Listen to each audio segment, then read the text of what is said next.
Seems like I was talking and no one was listening, so I'm going to start from scratch. Hello, I'm Kevin Kruger. I'm sorry for anybody who is here listening to no sound. We had a little problem with our audio here. My name is Kevin Kruger. I'm the president of NASPA, and I'm going to spend the next half hour or so talking about the landscape of careers in student affairs and some of the options you might have available for working in that field. So what is student affairs? Student affairs is essentially the organizational structure of units that support the out-of-class experience for students. And I like to think of that as being a sort of a two-column system within higher education. The curricular, where the classes take place, and the faculty instruction takes place, and then the co-curricular. They both work together. They enhance each other to create a unified, holistic student experience. Student affairs and NASPA are concerned with the jobs supporting that co-curricular experience. The great thing about student affairs is for those of you who are grad students who are considering this, it is we like to call it a noble profession. It is a profession that is about trying to improve the quality of life on campus for students. It's about student success, creating educational opportunities for students outside the classroom, and to empower students to make a difference in their lives. Now, as you think about student affairs careers, you can see it represents a wide range of different types of jobs and opportunities. You might think of student affairs historically or traditionally as being a job in a residence hall, working with students who live on campus, and while that is a major component of many student affairs jobs, you can see that it really spans the realm of all kinds of different ways in which we interact with students on campus. It's also important to note that as you think about a career in student affairs, that you're looking at many types of institutional type that might provide some nuance to the kind of jobs that you get. So, for example, most of you are familiar with, and we've been most familiar with, the traditional 4-year public or private residential college where students live on campus and go for 4 years. And that's just one sector that where there are student affairs jobs, but there are also other opportunities, and one of the growing and most fastest growing sectors is the community college sector, which is becoming one of the major access points for access to higher education for many people. And the ways in which we work with students in that sector is just as important and valuable, and there are many jobs in that area as well. Also, there's different sort of niche institutions or different types of institutions, like Hispanic-serving institutions or historically black colleges and universities that serve a specific population. And again, that might be something that might be a fit for some of the folks in the audience as you're thinking about institutional type. Lastly, I just want to comment that the for-profit sector is expanding. You might see this in the news. But as the for-profit experience expands, and which means that largely those students are taking online classes, we're also seeing a lot more student support services come to line on those institutions as well. So as you think about entering the field of higher education and student affairs, I want to just tick through a couple of key issues that are affecting higher education. And this little picture of the guy in the middle, for those of you who are old enough to know, is John Belushi. But kind of gets at this idea that there's a lot of pressure right now on college and universities from a variety of different ways, and that's going to affect the work of student affairs. As you think about preparing a career in student affairs, you want to be thinking about some of these trends that are affecting us. One of the first things to note is that we're in a period of time where the public is paying attention to higher education in a way that we've never seen before. And this cover from Time magazine is illustrative of that. And it may be too hard for you to read, but there's a couple of points in there, like, for example, in the middle of the page, it says 80% think college isn't worth the money. Or the fact that Barack Obama and Mitt Romney talked about how to fix higher education. The fact that even presidential candidates in their debate were mentioning higher education and Pell Grants and college access tells you that we're under a period of really enormous scrutiny for higher education. And some of the scrutiny is not very positive. One of the books that came out several years ago by Richard Aram, called Academically Adrift, really says that, despite all the money we're putting into colleges, that students really aren't learning very much. And that provides some pressure on the work that we do. And we have crazy things like, and I'm sorry to offend anybody from Florida, but the governor of Florida was talking about pegging tuition to higher rates for liberal arts students and lower rates for STEM students to kind of address the employability issue. But bottom line is that higher education really is at a kind of a tipping point and a place where there's a lot of transformation taking place. And I really want to talk about a few of those examples, which are that a very strong emphasis on looking at trying to increase the number of students who are graduating from college. I want to talk about demographics briefly, technology, and changes in learning. One of the most interesting things is that as you think about entering higher education and student affairs work, is there's a lot of attention being played on what's called the completion agenda. And that's basically the fact that the U.S. needs more college graduates. We don't have enough college graduates. And in fact, the data suggests from the Lumina Foundation that we need about 800,000 more college graduates each year to meet our workforce demands. I'm reminded of a story that about when Obama was first president. He called Steve Jobs into his office to ask him what would it take for Apple to have more jobs in the United States rather than exporting them elsewhere.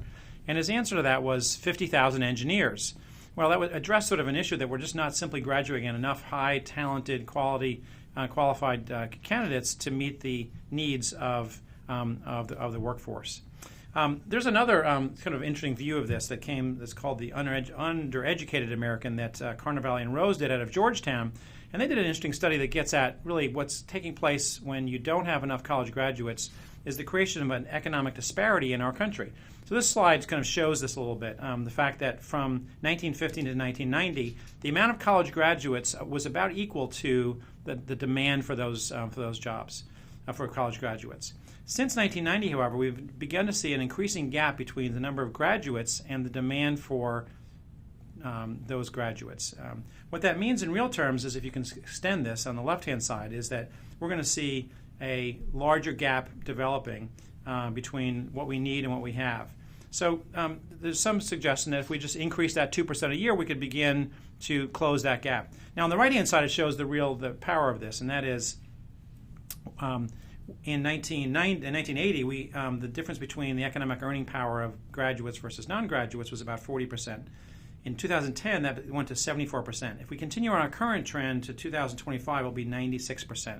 This has enormous effect on our society as you think about a class system developing between those who can afford higher education and have a college degree and who don't. And so the argument of Carnevale and Rose is we need to close that gap so that we can get to a place where the difference is more like 46%.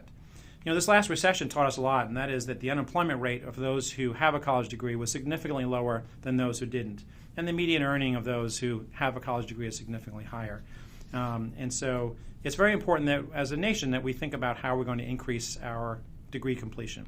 Well, how are we doing right now? Here's a chart from the Lumina Foundation which talks about the fact that we're about 40%, and we need to get to 60%. That's that 800,000 college graduate increase per year.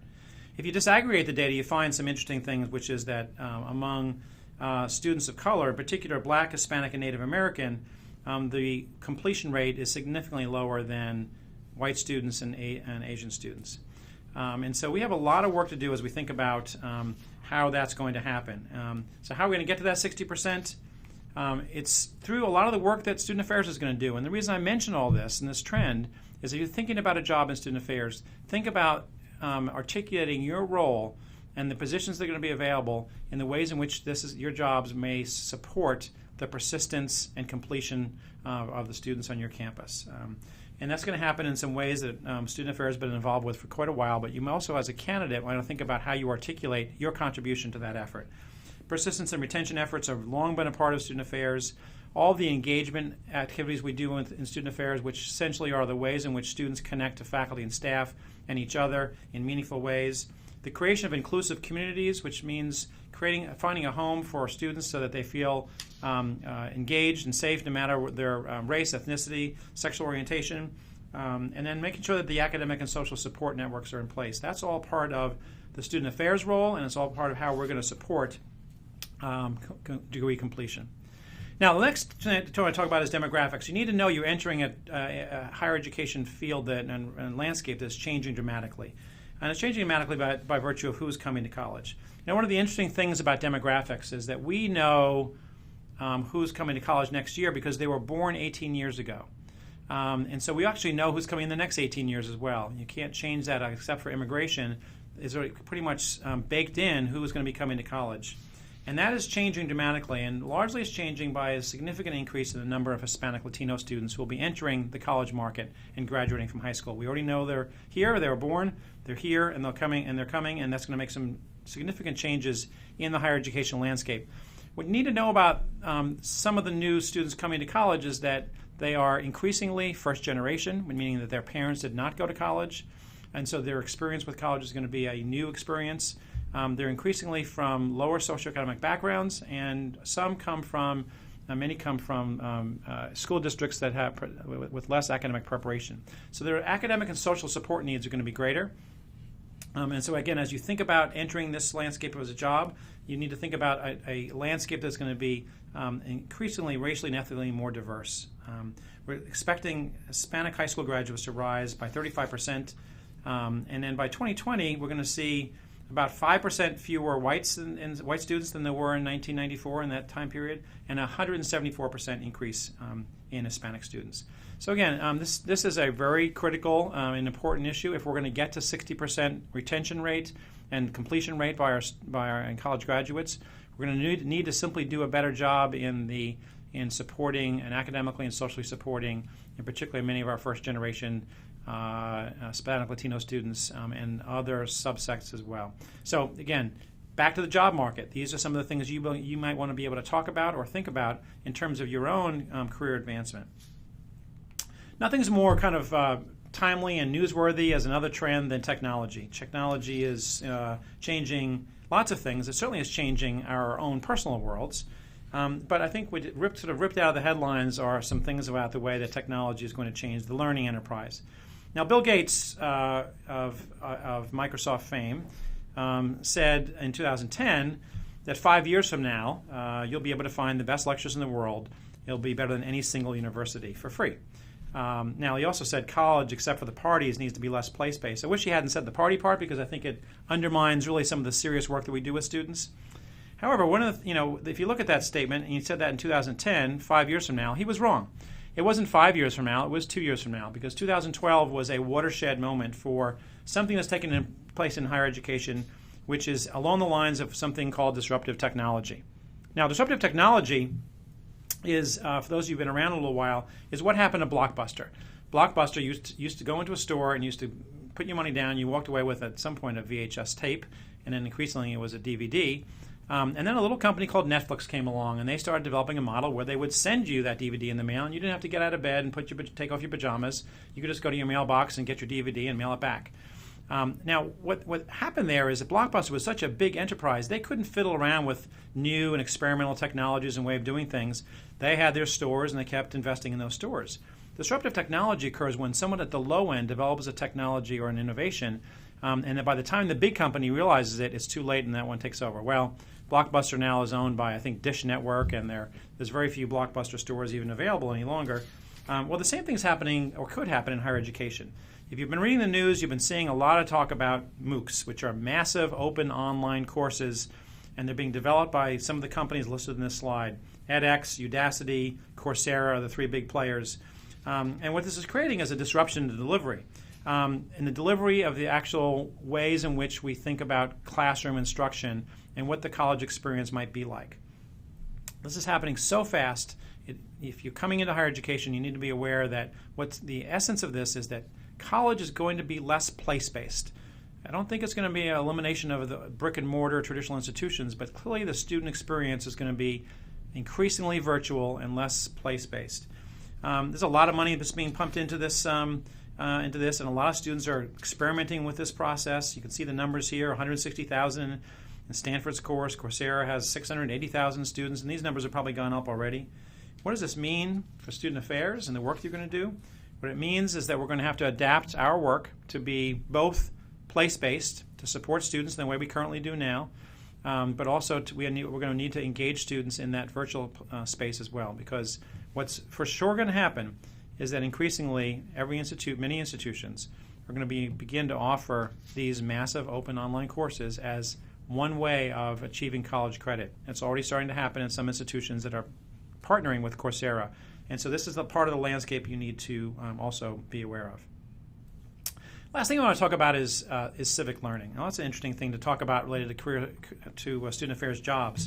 But there's been a lot of attention paid recently to a deficit that we have in the United States in civic engagement. So, for example, the United States ranks 139th out of 172 democracies in voter participation. We saw this again in this last election. Only 10% of citizens actually contacted a public official or engaged in that part of the civic discourse. And then in 2006 and 2007, when there was a survey of 14,000 college seniors, and their average score in civic literacy was just over 50%, which really calculates out to an F. So that's part of the challenge we have. And we see this every day in terms of what's happening in the public sector related to civic engagement. And Congress, for example. There was a survey, I'm sure some of you saw this on the news, about ranking Congress to other things in the world in terms of what's more popular. And what we found is that Congress is less popular than Genghis Khan, less popular than replacement referees, less popular than lice, because at least you can get rid of lice. And finally, shockingly, less popular than Brussels sprouts. Well, I say that kind of humorously, but the point is that we have a challenge in front of us relating to civic learning and democratic engagement. We need to do more of this with our students. We need to engage our students civically, get them involved in the community, get them involved thinking about the skill set and the competencies required to be a civic-minded person. And what we know about civic engagement is that students who are more civically engaged stay in college. They persist in college and complete their degrees at a higher rate. We also know that they develop a set of skills and competencies that are valued by employers. And this is sort of an important piece to kind of reinforce. As we think about what employers want out of this survey that Association of American Colleges and Universities did, you look at these numbers here. They want more civic knowledge. They want more cultural diversity, more intercultural competence, which is the ability to get along with others from different backgrounds and different groups, more abilities to solve complex problems, to apply ethical decision-making in the work that they do in their business setting. Critical thinking and analytical reasoning, to take complex issues, understand the various issues, and come to some conclusion about them. Those are all key things that employers want that relate to civic learning and democratic engagement. Now, for those of you in the student affairs field and graduate programs around the country who are preparing to work in this field, you'll know that these items here are ripped right out of the student affairs playbook. If you're going to work in student affairs, think about this as part of your syllabus. These are the things that we do with students. We create opportunities to develop these skills and competencies, A, to make them an educated person and a civically engaged person, and B, also because that's what employers are looking for in their candidates once students graduate from college. So,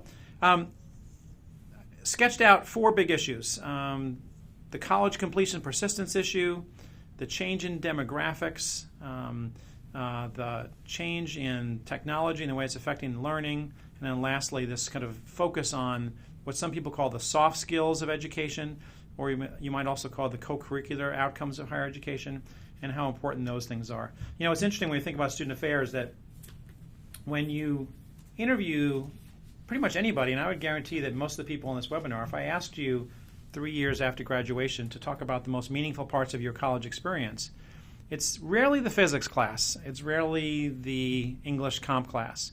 It tends to be the things that took place in the college experience, in that holistic experience that sometimes we call the co-curriculum. And that's the world that student affairs operates in, and it's a very important world.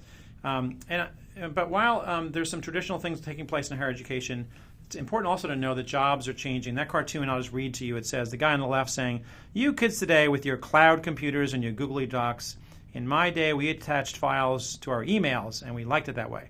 The guy on the right says, "Dave, you're like 2 years older than me." Well, it's the idea that jobs are changing and they're changing really quick. And so in student affairs, jobs are changing also. And so I want to spend a little time talking about what you need to think about in terms of new competencies that are a part of the student affairs curriculum.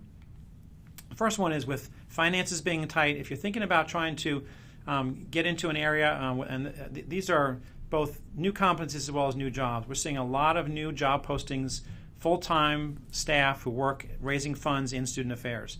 That's certainly a new job title, but it's also an emerging competency. So if you have that skill, you can ask people for money.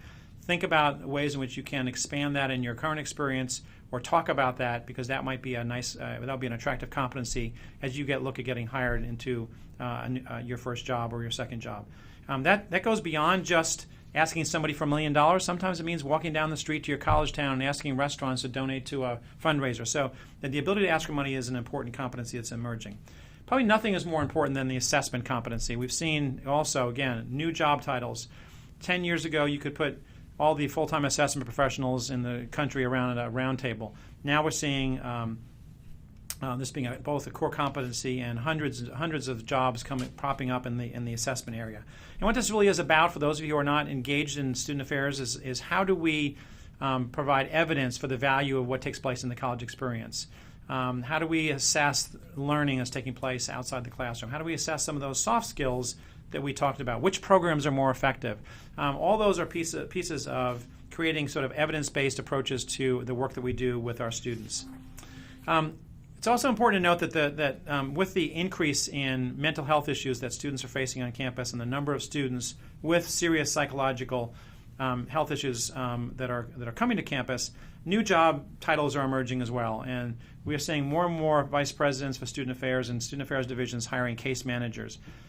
This comes right out of the counseling mental health area, and this is folks who are trying to track students who show up in the police report and a residence hall report, who aren't showing up to class, trying to find thematic cases where we can look at what's taking place with students across the spectrum of their institutional experience and to provide appropriate support and outreach for them, whether it be counseling or mental health support or academic support.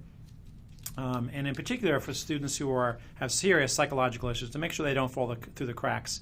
And with issues like college student suicide and other issues being a major driver in what we do with students and trying to prevent acts of violence and suicide, these case managers are an important piece as well.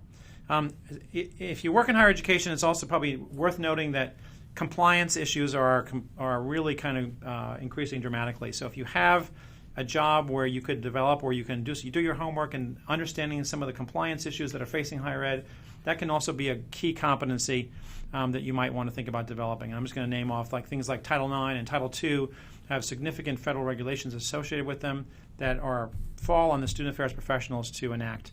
And so some understanding of that would be helpful as well.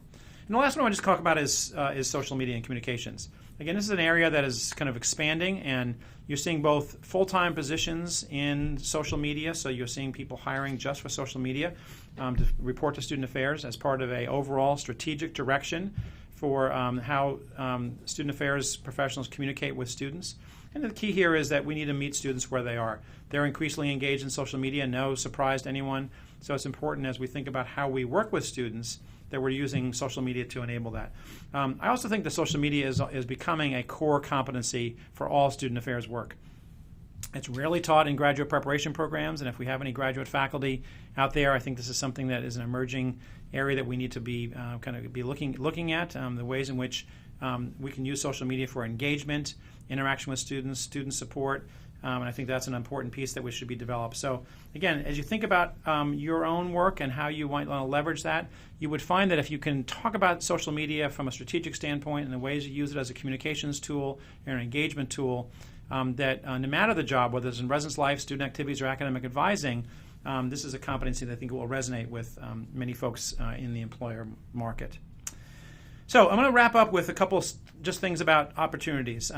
Many of you in this audience are going to participate in the job search this spring, and both NASPA and ACPA have a job service. I'm going to talk about the NASPA program, which is a consortium of associations. We represent both HigherEdJobs.com, who's the sponsor of this webinar, and NASPA, of course, CUHOI, who is the Housing and Residence Life folks, which is about 90% of the jobs. For first-year entry-level jobs, NACA, which is the student activities folks, ASCA, which is student conduct, AFA, fraternities and sororities, NODA, orientation. You can find all this on the website, but it's a consortium, all the types of jobs you'd find in student affairs. We all come together for a 3-day period, and this year it's going to be in Orlando. And some of the data would just show you what we've got here. During this 3-day period, about 9,500 interviews will be conducted on site. There'll be about 900 candidates. There'll be somewhere like about 1,000 employers on site representing about 670 to 700 positions. I'll say that because we're in Orlando this year and last year we were in Phoenix, because more universities on the East Coast, we're going to see probably about a 20% increase in the number of jobs posted. And so this is about a 2,000 to 2,500 person operation between candidates and employers and a very vibrant operation. So if you're looking for a job, this is particularly in the entry-level area. It's a great way to kind of get exposed to what's taking place in the job market within student affairs. A couple of things just to think about in terms of your job search, if you haven't already. There's kind of multiple ways to go, but you might want to just think about the fact that some people choose more of a generalist position or approach, which is, I'd say kind of horizontal, looking at jobs that have a wide range of areas that you're responsible for. You might find that in many small college and universities where you might have one job doing 2 or 3 different areas.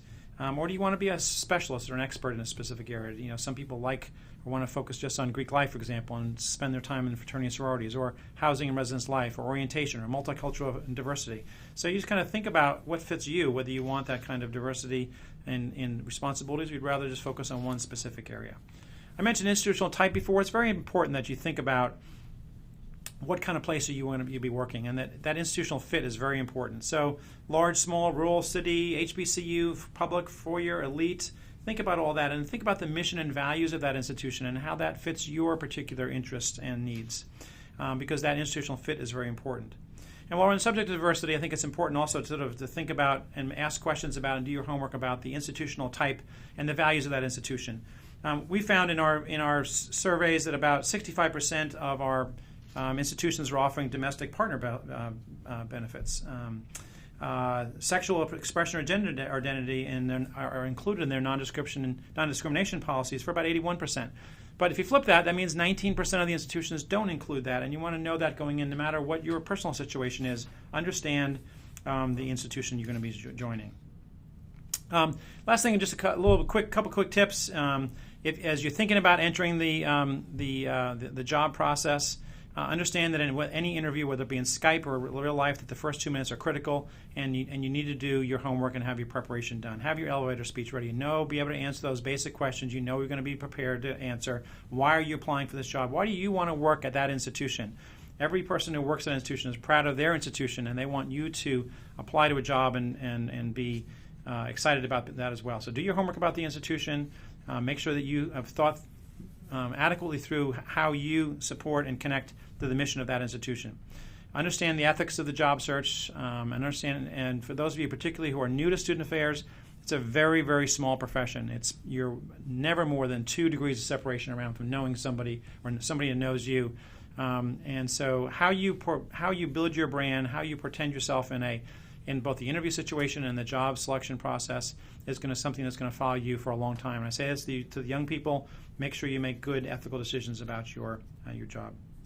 So I'm going to finish with, before we take some questions, with some lessons from Steve Jobs. If you've read his biography, you've made some interesting things that have come out, the analysis of what happened in Steve Jobs' life. And if you didn't know this, when he and Steve Wozinski founded Apple in the garage, it took about 10 years for them to kind of create the first Macintosh computer and to create basically what was a $2 billion enterprise or Apple after about 10 years. And what you may not know is that after 10 years, Steve Jobs was fired from his own company. He lost his job. They pushed him out. And as a result of that, he had to kind of do some things. And one of the things he did was he founded Pixar, and that created Toy Story, and created some new technologies, and essentially rebuilt and recast himself, and eventually got back into Apple. And Apple became the company that it is. But he has some interesting things to say about what occurred, and I think those are good lessons for us as I wrap up about thinking about student affairs. These are challenging times, okay? So you expect adversity and use that adversity to your advantage. Don't lose faith in the fact that things are changing and the landscape is changing so much. Find what you love.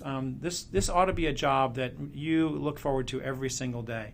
And since work's going to be a big part of life, he said, the only way to truly be satisfied is do what you believe is great work. And so this really fits nicely with student affairs, because what we do is great work.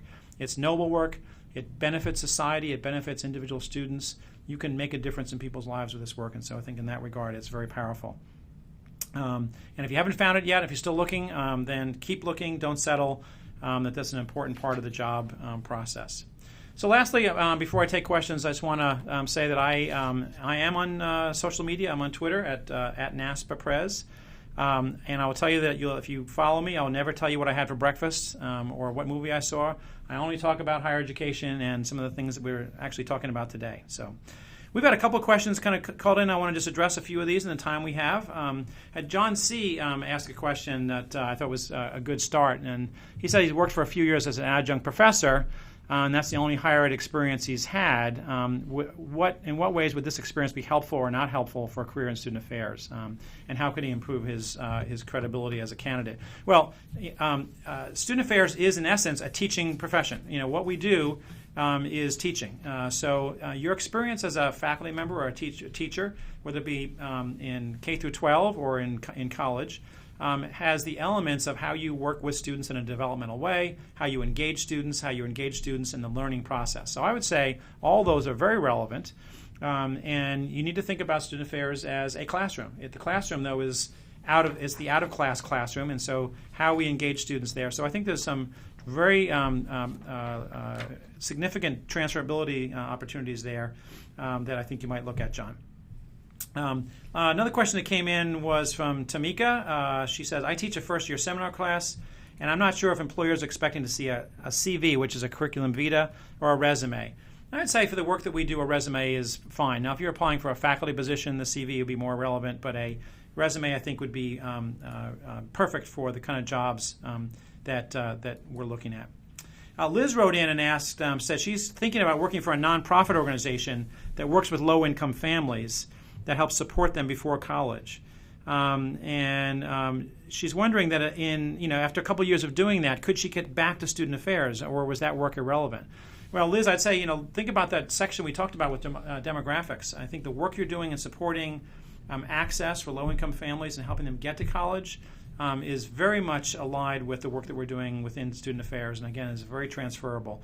You will know through that experience a lot about student success and access, about the demographic we just talked about, and I think you could translate that into jobs in advising, in admissions, in academic support, in a variety of other areas in student affairs that I think would be relevant. So I'd say, pursue your dream if that's what you want. You may end up staying in that area, but you certainly aren't losing a step if you wanted to come back. Scott asked, for new professionals, how long do you think it's important to stay in that first full-time position? Scott's a great question. And I would say, for me, the starting place is 2 years. I think that it takes you 8 to 9 months to even be of any value in your first job. So the institution's making an investment in you, and for that first entry-level job, I think 2 years is the minimum. And I think as long as you're upfront with your employer that you might be looking afterwards, I think it's okay to look after that. I'd say 2 to 4 years. But you certainly, if you've gotten a good experience and felt like you've learned some things, and you're ready to move on, those 2 years may be enough. If you leave after the first year, or a little after the first year, or under a year, it's not to say your career is ruined, because you may not be in a situation. Maybe you got in a bad job and the supervisor's not a good fit, or what. You can do that once, but don't let your resume be kind of cluttered with a bunch of one-off kind of opportunities, because that will be a deficit for you as you go further. Cessna asked, what are the greatest challenges facing higher education, and how is technology affecting the role of student affairs? Well, we talked about that a little bit, Cessna, but I think that, and I think really one of the greatest challenges for us are really two things, or several things.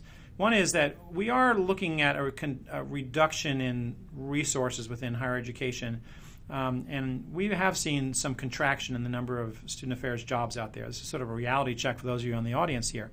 At the same time, the demands, what we're being asked to do, have never been greater. And I'll just comment on the student mental health issue in particular. The number of students who are coming to campus with serious psychological issues is higher than ever. And the kind of support necessary to help them succeed is staff intensive. It's not virtual. It's one-to-one. It's connected. It's with the counseling center. It's with the advising center. It's with the residence life staff.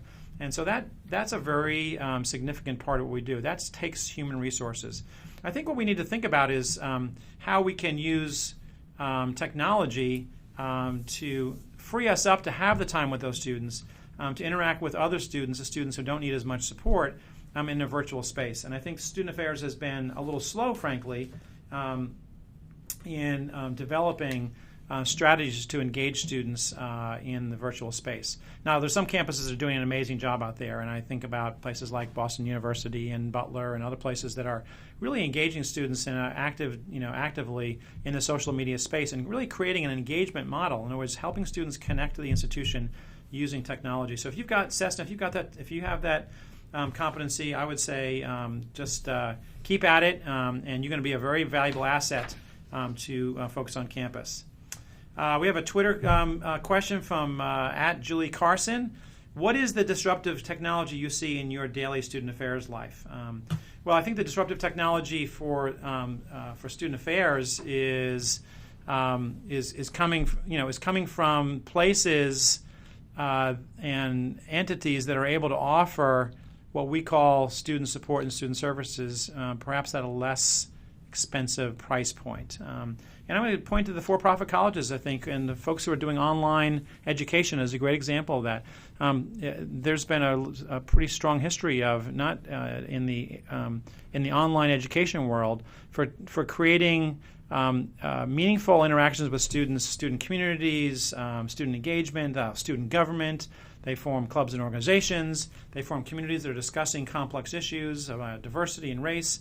And they do that in a much leaner fashion than we do. And I think that that's a disruptive technology that's coming from our own internal sector. But I think that the other piece that's going to, the other disruptive technology is I think that organizations like Coursera, I believe, will also begin to think about not just courses that can be taken online, but other competencies that may be able to be gained in an online environment to match what employers want. So I do see some of that as well. Another Twitter question at Cody Rap 2, I think. I'm not sure that is. How do you articulate your contribution to student affairs? And if I understand your question correctly, it's like, so how do we tell our story about the impact of what we do with students? And that gets back to what I talked about before in terms of assessment. You can do that both in the qualitative stories about how we've helped students, but really as you think about resource allocation and how presidents are making decisions and how the public wants to view higher education, we need data. One of the best things that's come about right now is this whole trend towards big data or analytics, and how we can interpret what's taking place with large numbers of data to create an understanding of the student experience. Great. Let me give you a great example of that. Many of your campuses you'll be working on have something that's called the One Card. That means that every time a student goes and attends an event, goes to the cafeteria, goes to the library, swipes the card. There's some institutions now that are taking all that big data and beginning to analyze a picture of student engagement. And one institution in particular began to understand that students who were actively engaged in attending events and going to clubs and organizations and attending things on campus, those engaged students had higher grade point averages and had a higher completion rate than those who didn't. It also gives you a powerful opportunity on the backside to look at students who aren't contributing or aren't engaged in, and then to reach out to them and see if there's some programs or services or referrals that will help connect them better to the institution. But the bottom line is, Cody, is that as we have to be thinking about the ways in which data supports and underscores the work that we do. And that's something again that we've been sort of short of in our time, but we're getting better at it. Another Twitter question. Timasek says, how do we adjust our jobs when students are more first-gen, more diverse, lower socioeconomic, and less academic preparation? Well, I think that's a great question. I've been doing a lot of speaking about this as I go out around the country. And one of the things I've observed, and I think your question is right to this point, is that we are not organizationally set up to handle the significant influx of students who are going to need more support. We have work to do in a couple areas. We don't know enough about what works with first-generation students in terms of actual degree completion and success in college. We need more data about that. And we're simply going to need more bodies on the ground, more boots on the ground in terms of staff who are going to be able to help support folks who are coming from those backgrounds. I also think that this is a pipeline question. NASPA, some of you in the audience may know, has a program called the NASPA Undergraduate Fellows Program, and it's designed to attract historically underserved and underrepresented students into the student affairs profession. Many of you from the NUF program are maybe on this call right now. We need One of the things we know about student success is from a faculty standpoint as well as a staff standpoint is that students from diverse backgrounds need to see people on the campus that look like them. So we need more student affairs professionals of color. We need more student affairs professionals who represent Asian Pacific Islander populations and Native American, Hispanic Latino, and Black and African American, so that can create a support network for those students who are entering, so that they can engage in conversations with them about their success. So I think we have time for maybe one more question, and I hope that this has been a good experience for everybody here, and I invite you to engage with me offline if you have an interest in continuing this dialogue. The last question says, I have a great deal of experience teaching at a middle and secondary school level. This is coming from Ellen, but I'm eager to transition to a post-secondary education, but not as a professor. How can I best adapt my skills? You know, Ellen, I think this is it's not an easy transition. I do think that that the kind of work you're doing with student success at the K through 12 area is transferable, but you're also competing against many candidates who are coming out of master's programs that are specifically preparing them to do higher ed work. I would say the best thing that I would imagine, I don't know how you fit this into your to your work life, but perhaps in the summertime when you have time in between terms. See if you can find a paid or unpaid internship or apprenticeship on a local college or university. Get some actual experience. The thing about student affairs that's important to know is this is an applied profession. You can read about it, you can study it, but you got to do it. And so experience is a big part of this work. You do have good experience, Ellen, in the teachings, and I do believe that there's a lot of that that's transferable, just like the question that John had earlier about being an adjunct professor. But having some tangible experience on a college campus would be useful. So again, I look at I think you'd find a lot of interest in doing some kind of internship or practicum, paid or unpaid, on a campus that used your skills, and then you'd be able to develop a portfolio that help you do that. Yeah, the biggest challenge, though, Ellen, is that you maybe have been a teacher for 5 years. You may have to take a small step back in order to get into the student affairs realm, because that may make you more competitive. Okay, last question from Katie. What resources, coursework, professional organizations would you recommend in order to catch up on the student affairs background? That were things I did not get in grad school.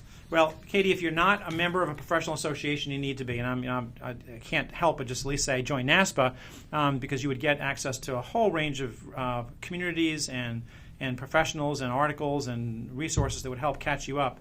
But it doesn't have to be NASPA. It could be any professional association. I think it's easier. You'll have great access if you can join a community of learners who are interested in the same things you are. So some of our TPE placement exchange partners, ACUHO-I and NACA and NODA, AFA and ASCA, those folks. I'm sorry for the alphabet soup folks who don't know all these things, but go to our website. You can find it. There's a lot of free stuff out there, but I would say that would be the place that I would start to try to kind of catch up a little bit. That's really the nature of professional associations, because it's not just the resources, Katie. It's also the people that you're going to interact with. And there's some great virtual conversations taking place in many of these associations that would help get you up to speed, and attend a couple conferences. So. All right. If you are interested in this, there are Investing Our Future webinars that NASPA offers for folks who are interested in this. Go to our website; they're free. We'll tell you more about that. Again, as I said before, follow me on NASPA Prez. I want to thank everybody for taking their lunch hour and thinking about careers in student affairs. I've been a 30-year student affairs professional. I love this work. It's important work. It's important to our world, and I thank you for your interest in that and your time you spent. Have a great day.